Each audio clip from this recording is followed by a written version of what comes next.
Fala, nação rubro-negra! Tá começando mais um plantão do Fla-News, o seu canal com as notícias mais quentes do Mengão. E olha, hoje o dia está fervendo. Ferveu, e não foi pouco. Chegada de craque, mercado da bola pegando fogo e até polêmica de arbitragem para a gente debater. É isso. E a gente vai direto ao ponto sem enrolação. Lucas Paquetá vai ou não vai jogar a final da Supercopa? A pergunta de R$ 1 milhão. E tem mais. O Flamengo separou mesmo 200 milhões de reais para trazer um novo centroavante. Essa informação é quentíssima. E o que disse o áudio do VAR sobre aquele pênalti que não foi marcado no Arrascaeta? Fica com a gente que vamos te contar tudo. Vamos nessa. Então vamos começar com a pergunta que não quer calar na nação. Lucas Paquetá, o nosso novo craque, tem chance de estrear contra o Corinthians no domingo? Olha, a situação é uma verdadeira corrida contra o tempo. O Paquetá tá louco para jogar, a vontade dele é imensa. Imagino. Ele chegou ontem no Rio, já fez exames, foi ao Ninho do Urubu, mas um anúncio oficial ainda não saiu por um motivo principal: a burocracia. Ah, sempre ela. Que burocracia é essa? Explica pra nação. Então, depende da documentação que tem que vir do West Ham, lá da Inglaterra. Certo. Esse material precisa chegar para o Flamengo, poder, enfim, assinar o contrato em definitivo e, o mais importante de tudo, publicar o nome dele no BID. O famoso BID, o Boletim Informativo Diário da CBF? Exatamente. E o prazo final é hoje, sexta-feira, até às 18 horas. Se o nome não aparecer lá... 6 da tarde. Tá muito em cima. Pois é, se não aparecer, ele está oficialmente fora da Supercopa. Então é tensão total nos bastidores. E a gente viu a chegada dele, né? Que recepção da torcida foi aquela, hein? Foi apoteótico. Ele mesmo disse numa entrevista uma frase que, para mim, foi marcante. Ele falou: talvez o Flamengo não precisasse de mim, mas eu precisava do Flamengo. Nossa, que forte isso. Isso mostra a identificação, né? E já tem até número de camisa definido. Vai usar a 20 em homenagem ao amigo Vini Júnior, que usou esse número no início da carreira aqui no Mengão. Que moral! E para ter essa moral toda, o investimento foi pesado. A gente está falando da contratação mais cara da história do Flamengo. Exato. Foram 42 milhões de euros. Para a nação ter uma ideia do tamanho disso, com esse valor, o Paquetá seria a segunda contratação mais cara da história do Milan, por exemplo. Do Milan? A quinta da Inter de Milão e a mais cara da história de clubes gigantes como o Borussia Dortmund e a Roma. É outro patamar. O Flamengo, com essa contratação, entrou em outro patamar no mercado mundial. Não tem outra forma de dizer. Que notícia espetacular! E por falar em notícia boa, a sua inscrição aqui no canal é uma ótima.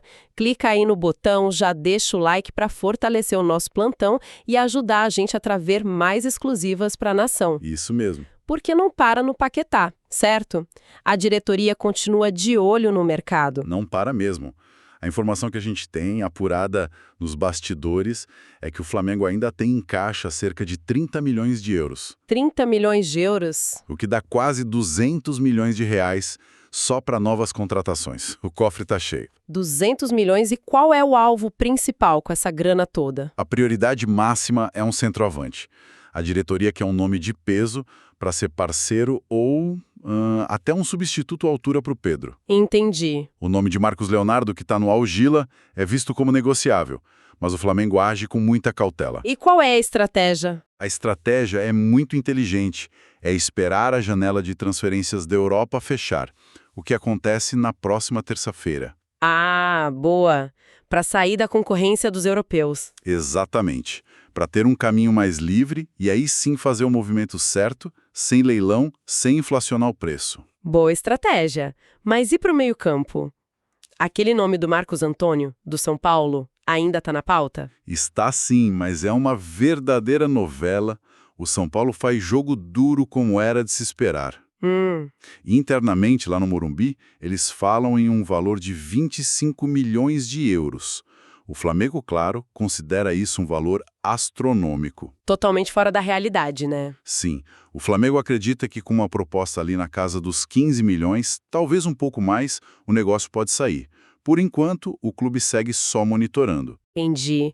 E tem mais alguma oportunidade de mercado que o Flamengo está de olho? Alguma coisa que a nação precisa ficar ligada?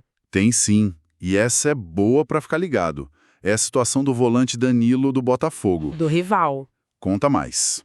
Então, ele quase foi vendido junto com o Montoro para o Nottingham Forest, da Inglaterra, mas uma medida na justiça bloqueou a venda toda. Que confusão. Pois é.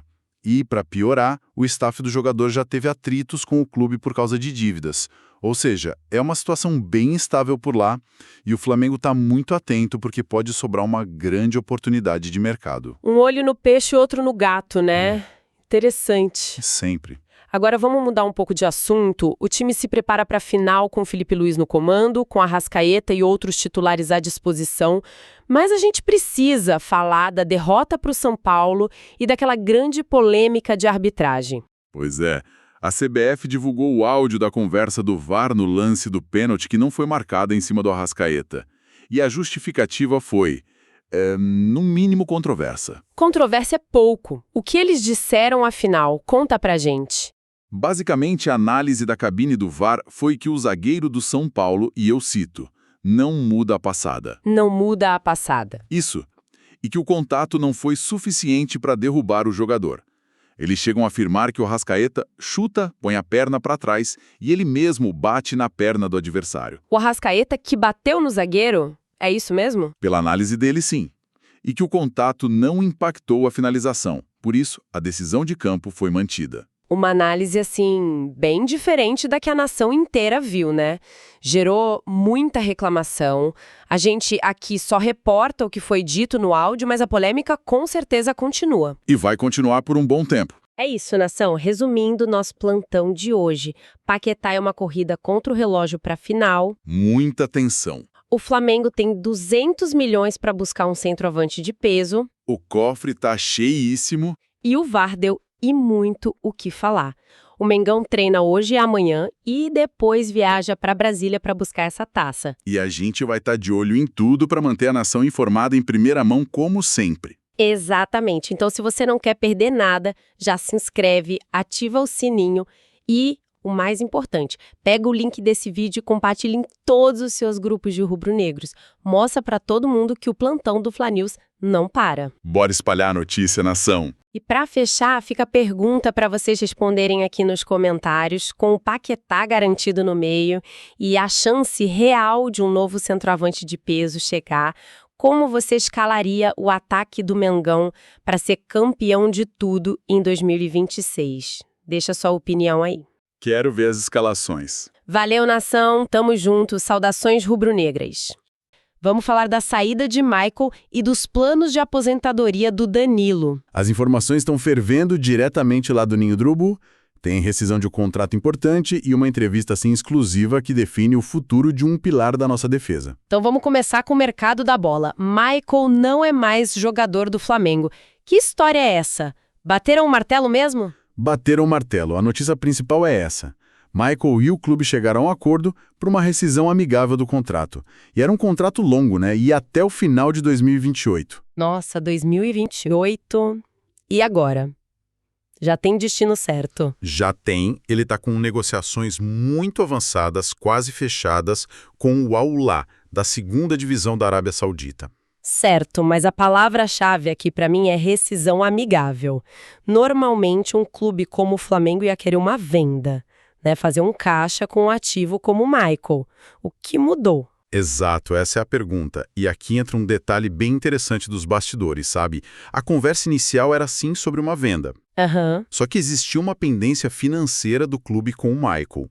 Uma questão envolvendo as luvas. As luvas, o Bluetooth de assinatura? Isso. Para quem não está tão por dentro, é um valor que o jogador recebe quando assina o contrato. E o Flamengo ainda devia uma parte desse valor para ele. Ah, então foi aí que a negociação mudou.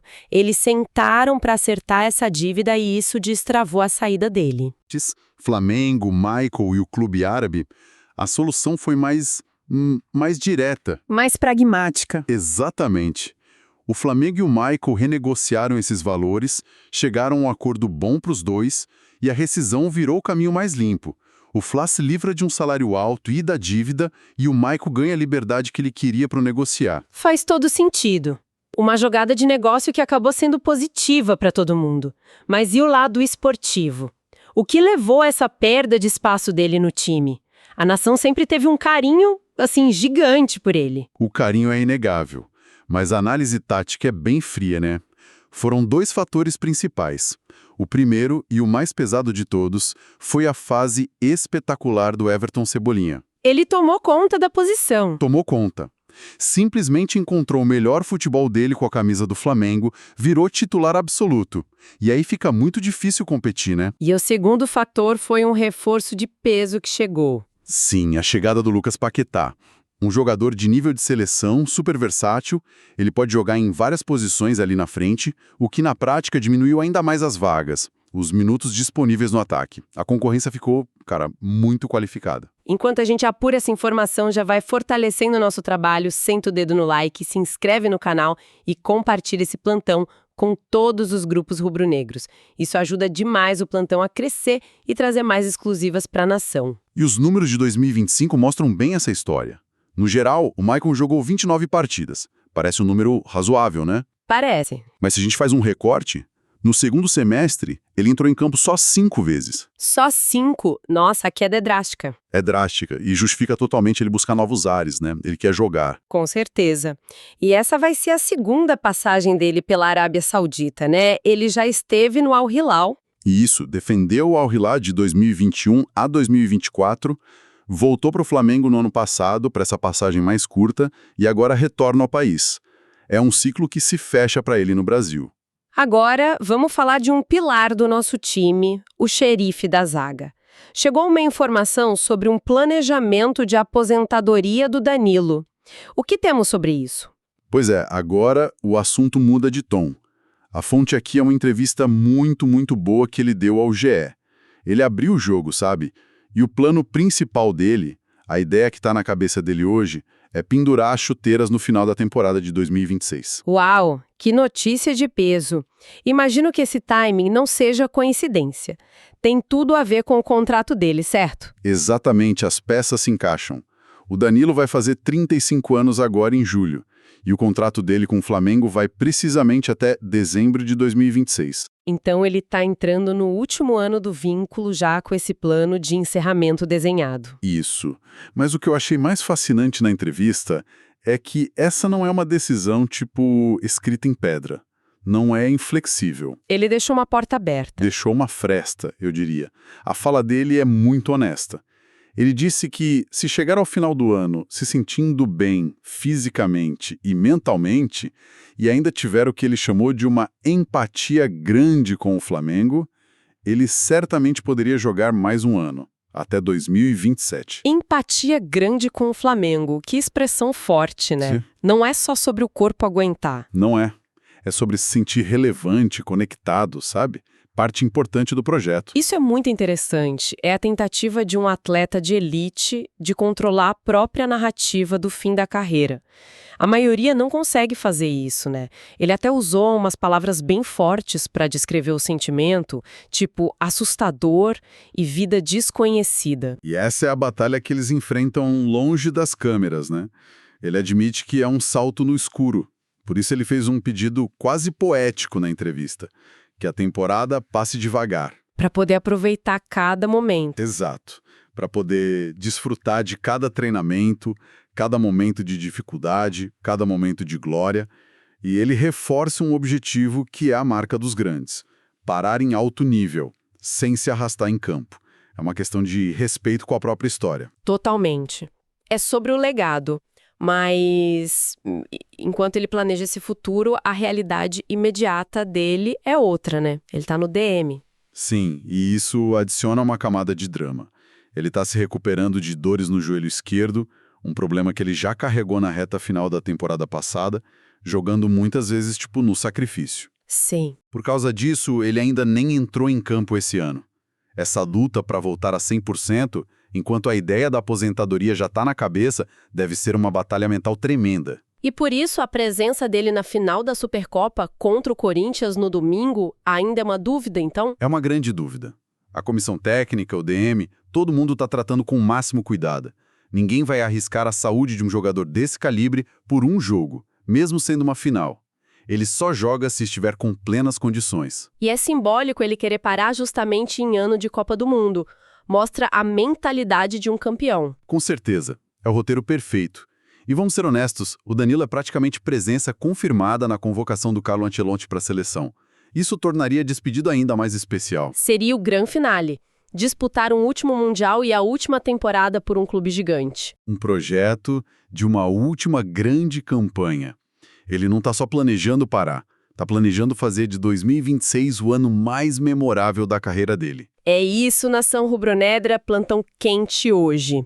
Resumindo, Michael rescinde o contrato e fica próximo de um acerto na Arábia Saudita. Enquanto o nosso xerife Danilo já traça o plano de pendurar as chuteiras no final desta temporada. Muita coisa acontecendo dentro e fora de campo. Futebol é muito dinâmico, né? Demais. Ciclos se encerram para que novos comecem.